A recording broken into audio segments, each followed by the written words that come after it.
भारत पाकिस्तान के बीच जंग के आसार बने हुए हैं और इस तनावपूर्ण माहौल का सबसे बड़ा असर पड़ता है सरहद पर। सरहद पर मैं मौजूद हूं, भारत के आखिरी गांव यानी दर्दपुरा गांव में हूं, जहां पर इस माहौल में भी स्कूल चल रहे हैं। यानी ये बदलाव है, भारत नया भारत है, ये बदलाव हो रहा है। यहाँ के बच्चे, यहाँ के इनके माता पिता इस तनावपूर्ण माहौल में भी बच्चों को स्कूल भेजना नहीं भूल रहे हैं। और आज भी स्कूल की अगर हम बात करें, जब तनाव चल रहा है, सारी मीडिया यहाँ पर है, जिस तरह के हालात बने हैं, बच्चों की पढ़ाई रुकनी नहीं चाहिए, ये आसार या ये मंशा इन सब की है। और प्यारे बच्चे अब स्कूल में हैं और आज भी ये स्कूल चल रहा है। सरहद फाउंडेशन की तरफ से सरहद पब्लिक स्कूल यहाँ खोला गया है। मुश्ताक है मेरे साथ, जो स्कूल को यहाँ चलाते हैं टीचर्स के साथ मिलकर। मुश्ताक, मैं कह सकता हूँ कि तनाव का माहौल है, लेकिन उसके बावजूद भी पढ़ाई रुक नहीं रही बच्चों की। जी बिल्कुल, तनाव का माहौल तो पूरे कश्मीर में है और पढ़ाई तो बिल्कुल नहीं रुकनी चाहिए, क्योंकि ये एक फ्यूचर है इस गांव के, इस स्टेट के और इस देश के एक फ्यूचर है ये बच्चे। अगर इनकी पढ़ाई रुकी तो ये गांव कभी डेवलप नहीं होगा। यहाँ पे बहुत सारे 90% लोग इलिटरेट हैं। अब अगर ये एजुकेट होंगे, कम से कम ये कश्मीर का या इस गांव का फ्यूचर बदल सकते हैं। आप यहाँ के निवासी हैं, आप स्कूल चला रहे हैं, जब इस तरह हालात जंग के आसार आते हैं तब सीधा असर स्कूल और आप लोगों पर पड़ता है। स्कूल बंद हो जाते हैं, बच्चों को भेजना बंद कर देते हैं लोग, पेरेंट्स सोचते हैं कि अब भेजना नहीं चाहिए। लेकिन यहाँ आज मैं देख रहा हूं तो कोई असर दिख नहीं रहा। सर बिल्कुल एग्जैक्टली, अगर यहाँ पे देखा जाए तो सबसे ज्यादा तनाव इस गांव पे पड़ता है, क्योंकि एक लास्ट विलेज है, इसके बाद बॉर्डर चालू होती है। तो एक डर का माहौल रहता है। माँ बाप अपने बच्चों को स्कूल नहीं भेजते हैं, घर से खेलने के लिए कहीं भी नहीं भेजते हैं, वो घर पे एक बंद रह जाते हैं।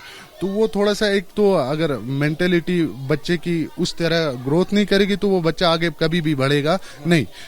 अभी हमने यहाँ पे किया है कि हम हर एक घर घर पे जाके कि आप बच्चे को भेजो, ये फ्यूचर है हमारे गांव के, ये फ्यूचर है हमारे गांव के, ये पढ़ेंगे तो ही आपका कल का फ्यूचर ठीक होगा, कल का यहाँ पे गांव के जो ये तनाव है ये ठीक होगा। तो ये लोग मानते हैं, ये लोग समझते हैं कि अब इन सब चीजों में न पढ़ते हुए हमने हमारे बच्चों का भविष्य उज्जवल करना है। जी बिल्कुल, ये सभी लोग ये चाहते हैं। अगर हर किसी भी माँ बाप से आप पूछोगे कि हमारा बच्चा क्या बनना चाहिए और कैसा क्या होना चाहिए, तो आज लोगों की थोड़ा मेंटेलिटी हो गई है कि बच्चे पढ़ने चाहिए। तो ये अब स्थिति बदली है यहाँ पे मुश्ताक भाई। टीचर्स, आपके पास कितने बच्चे हैं? अभी तक नियर अबाउट 140 बच्चे हैं हमारे पास। कौन से क्लास तक बच्चे हैं? 1st to 8th। चलिए, मुझे ये बताइए कि आप भी यहाँ के निवासी हैं, आप मौजूदा हालात पर अब क्या राय रखते हैं, आप क्या समझते हैं? देखो, ये मौजूदा जो भी हुआ है, पहलगाम में हुआ है या कश्मीर में कहीं किसी जगह पे भी होता है, ये जो भी है ये बिल्कुल गलत है। इसके हम खिलाफ हैं, सख्त इसके खिलाफ है। हम इसका प्रोटेस्ट करते हैं कि ये होना नहीं चाहिए, और ये होने से हमारे कश्मीर का भी बहुत सारा नुकसान होता है। कश्मीर टूरिस्ट आना बंद होते हैं, कम से कम 40-50%, नियर अबाउट 50% पीपल यहाँ पे श्रीनगर में सब टूरिस्ट के ऊपर डिपेंड है। अगर किसी ने टूरिस्ट नहीं आएंगे या बाहर के लोग नहीं आएंगे, देखो हम भी हमें ये कहने की जरूरत नहीं पड़नी चाहिए कि वी आर इंडियन। बिल्कुल, क्या हमें लोग मानने चाहिए कि भाई ये लोग भी हमारे हैं। तो लेकिन अभी माहौल वैसा है कि हमें प्रूव करना पड़ता है कि वी आर इंडियन। हमें आइडेंटिटी कार्ड, हर आदमी भारत के साथ है, भारत के नागरिक है और भारत के साथ ही रहना चाहता है। बिल्कुल सर, बिल्कुल। हम हमेशा इस गांव का एक एक बच्चा भी आपसे बोलेगा कि वी आर इंडियन। लेकिन हमें जो जैसे बाहर से हमारे कश्मीरी लोग जो कोई भी काम करता है वहां से भगा रहे हैं, आइडेंटिटी प्रूफ दिखा रहे हैं कि आप प्रूफ दिखाओ, आप इंडिया के हो या नहीं। लेकिन ये ऐसा होना नहीं चाहिए। लेकिन जो भी हमारे ये गांव के बच्चे हैं या कोई भी है, इनसे किसी से भी पूछोगे ये बोलेंगे हम आखिरी सांस तक इंडिया के साथ हैं। बिल्कुल, तो बच्चों से ही बात करते हैं मुश्ताक भाई, बहुत अच्छी बात आपने कही। यहाँ करना है ऊपर चलिए तो ऊपर चलते हैं। और मैं आपको बताऊं, जैसे मुश्ताक भाई कह रहे थे कि ये कश्मीरी हमारे हैं, कश्मीर भारत का अभिन्न अंग है, और कश्मीर के बारे में या कश्मीरियों के बारे में ये राय रखना बेहद गलत है। जैसा मैं बता रहा हूं कि ये खुद कह रहे हैं कि हम भारतीय हैं, भारत के नागरिक हैं, भारत हमारा देश है, इस पर कोई शक नहीं होना चाहिए, ना हम पर किसी ने किस तरह के आरोप लगने चाहिए। और मैं आपको बता दूं ये लोकतंत्र की जीत है, यह भारत की जीत है। कैमरामैन दीपेश महाजन से मैं कहूंगा कि पीछे जरा पैन करके दिखाएं, ये पहाड़ियां भारत की पहाड़ियां हैं और उसके ठीक पीछे करीब करीब 2 से 3-4 किलोमीटर का हवाई अंतर है। उसके पीछे अगर देखें तो पाकिस्तान के पोस्ट और पाकिस्तान शुरू होता है, तो ठीक उनकी नाक के नीचे भारत की जीत, भारत के डेमोक्रेसी लोकतंत्र की जीत और भारत की शिक्षा व्यवस्था की जीत होते हुए हम देख रहे हैं। तो मुश्ताक ने जैसे बताया, मुश्ताक से मैं बात करूंगा, उससे पहले मैं क्लासरूम में आता हूं। तो एक क्लासरूम चल रहा है। मुश्ताक साहब, ये कौन सा क्लासरूम है, किस क्लास का स्टैंडर्ड का है ये 4th स्टैंडर्ड का। तो ये तमाम बच्चे हैं। आप लोग ठीक हो सब लोग? ये जो चल रहा है, क्या चल रहा है आपको पता है? किसी ने बताया आपको? इंडिया पाकिस्तान के बारे में युद्ध चल रहा है, वॉर चल रहा है, बताया टीचर्स ने? तो आप लोग सेफ महसूस करते हो? और आप लोग इंडियन हो, इंडिया के साथ रहना चाहते हो, ये मानते हैं? चलो आप मैं कुछ बच्चों से बात करता हूं। देखिए बच्चे यहाँ पर है, पढ़ रहे हैं। जैसा मुश्ताक भाई ने कहा कि किसी भी कश्मीरी को शक के नजर से देखने की जरूरत नहीं, ना उन पर सवाल खड़े करने की जरूरत है कि वो भारतीय हैं या भारत के साथ हैं, भारत के नागरिक हैं। ये बच्चे आज भारत की सीमा में पढ़ रहे हैं, उज्जवल भविष्य इनका है, यही भारत का भविष्य है। और आज इस भविष्य को बनाने में ये सरहद फाउंडेशन के तमाम टीचर्स लोग लगे हैं। बेटा आपका नाम क्या है? तालिब अहमद मीर। मीर साहब, आप बताइए कि कैसा लग रहा है आपको? थोड़ा डरते हैं आप स्कूल आने से अभी कि नहीं डरते हैं? क्योंकि कहते हैं कि लोग भारत और पाकिस्तान के बीच में जंग हो सकती है। डर लगता है? नहीं लगता कि आप स्कूल आना पसंद होता है आपको? जी डर लगता है। तो स्कूल आना चाहते हैं आप? जी जी। आप 4th में पढ़ते हैं? जी। तो अभी स्कूल चलता है, अगर स्कूल बंद हो गया तो बुरा लगता है या कैसा लगता है? बुरा लगता है। पढ़ाई होती है तो अच्छा लगता है स्कूल आना? जी। क्या क्या करते हो पढ़ाई के अलावा स्कूल में आप?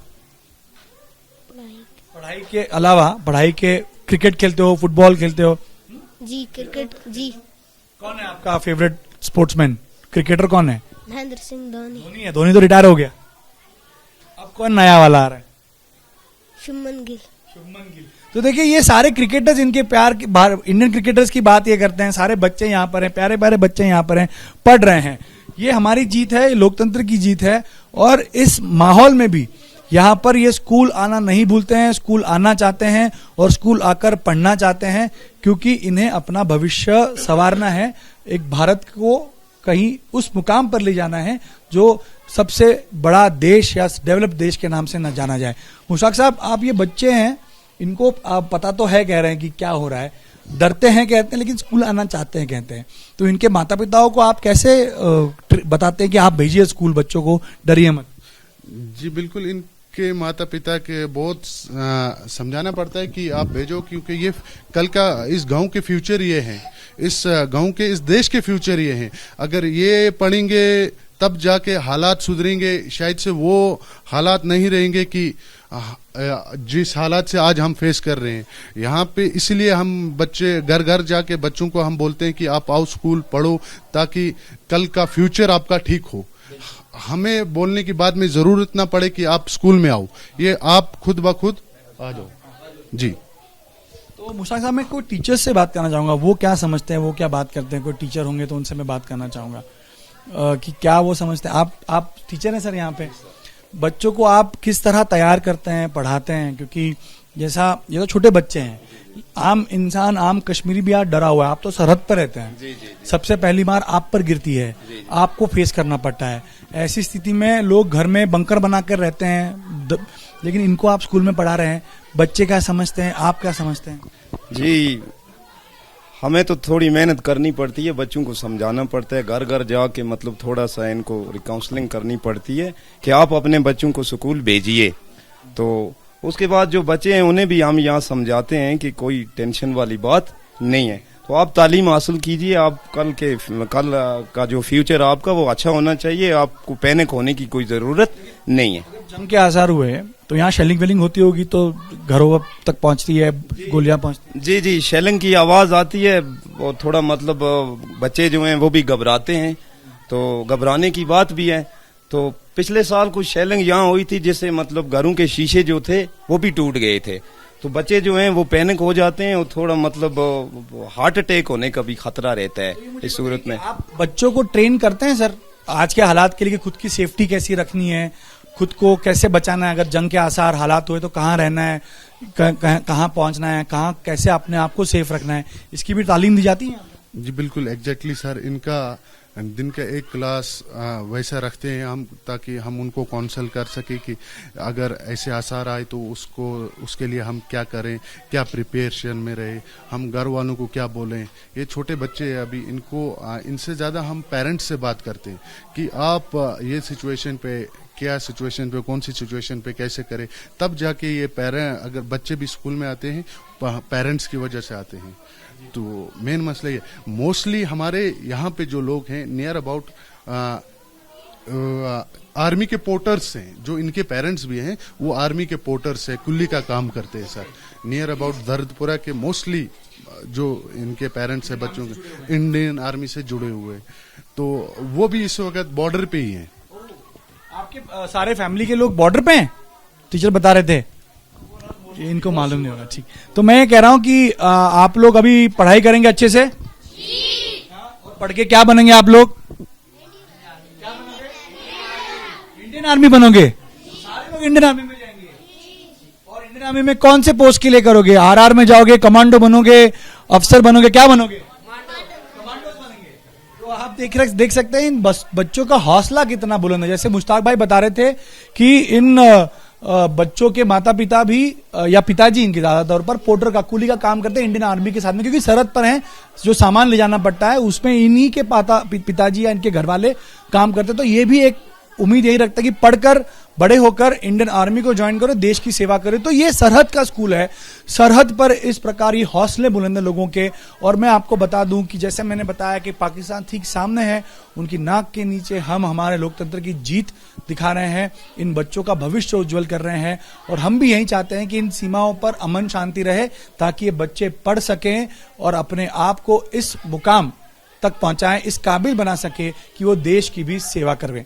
कैमरामैन दीपेश महाजन के साथ Ganesh Thakur, ABP news, Dardpura, Kashmir. For exclusive and insightful videos, subscribe to our new channel ABP Live Premium.